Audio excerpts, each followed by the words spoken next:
Olá pessoal, tudo bem? Espero que sim. Eu vou botar em prática hoje um projeto que eu tinha há um tempo e consegui dessa vez pôr em prática, que é os reis da França. Obviamente eu não vou falar dos quase 70 reis que a França teve. Vou pegar os mais importantes dentro de cada dinastia e obedecendo uma ordem cronológica, mas não de mais importância ou menos importância, só para ter uma ordem cronológica. E eu vou começar com Clovis, o primeiro rei dos francos. Ele herdou o trono do pai dele, que chamava-se Childérico I, em 481. Então, fim do século V. O avô dele foi muito famoso, mas não teve tanta importância quanto o neto, chamou Meroveu, mas dá origem ao nome da dinastia, que são os Merovingios. E é importante citá-lo na história porque ele tinha uma considerável porção de terra, que são chamados de francos sálios. E ele entra como um rei dos francos sálios, não como neto que vai ser o rei dos francos, o grande rei dos francos, o primeiro grande rei dos francos, que unificou toda a Gália e teve poder sobre toda a Gália, né? Então, Clovis, neto de Meroveu, filho de Childérico I. E em 481 ele tinha 15 anos de idade e assume o trono francês. E entre 481 e 496 ele vai ter uma série de batalhas e também alianças político-militares estratégicas e também um casamento com Clotilde, que era, vamos dizer assim, a princesa da Borgonha. Vocês conhecem a França? Ou já ouviram falar da Borgonha? A Borgonha é uma grande região produtora de vinhos hoje em dia aqui na França, né? Compete com Bordeaux. E Clotilde era a princesa dessa região. Vocês devem lembrar que a Europa era dividida em, vamos chamar de senhores feudais, né? Após a decadência do Império Romano, os bárbaros começaram a crescer em poder, em expansão territorial e a afrontar ou fazer parcerias com os romanos. A partir do século III, que vai coincidir também com o crescimento da Igreja Católica. Mas entre o século III e o fim do século V, que é a época de Clovis, vai ser inversamente proporcional, né? Os romanos vão começando a perder força, a Igreja Católica e os bárbaros vão começar a ganhar força. E os bárbaros, em geral, né, eles eram chamados a religião de politeísmo germânico. O que é isso, Daniel? São pagãos, acreditavam em vários deuses e não eram cristãos. A Igreja Católica vai ganhar força, como eu falei, a partir do século III. E o cristianismo também, claro, né? E Clovis também vai ser o primeiro rei a aceitar o cristianismo. Então, por isso ele é muito importante. E a gente vai falar aí, Clotilde, a esposa e rainha, vai ter muita influência nessa decisão dele de se converter. Eu vou chegar lá. Mas um pouquinho antes disso, os francos sálios, né, eles dominavam a região fronteiriça com a Bélgica e um pouco a parte da Alemanha.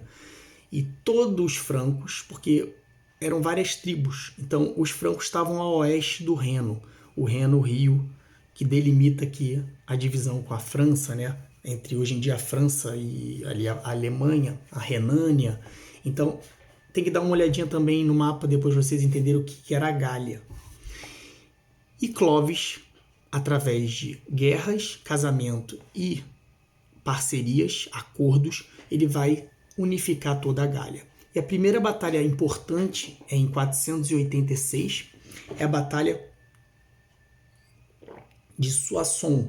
É uma região aqui na França e ele consegue ampliar o seu território e derrotar Siagério, que era o líder dessa tribo, desses bárbaros. e ele vai conseguindo aumentar o seu território, o seu poder e os francos em si.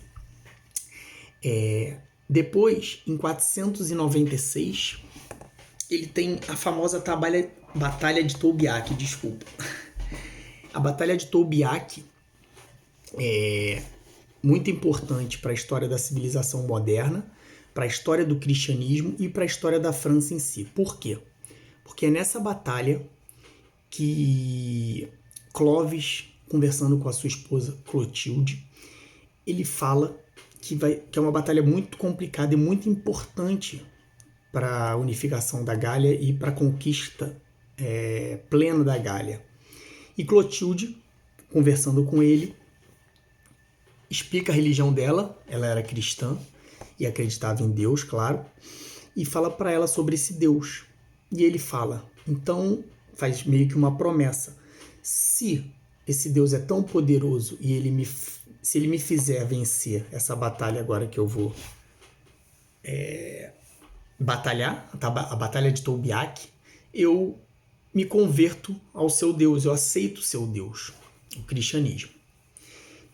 E no meio da batalha ele começa a perder muitos soldados, a derrota era quase que inevitável, e ele lembra da promessa que fez com a esposa e desse Deus que Clotilde apresentou a ele. E ele olha para os céus, tem um quadro famoso ele em cima do cavalo, olhando para os céus e pedindo essa graça. E para quem acredita, Deus dá essa graça a ele.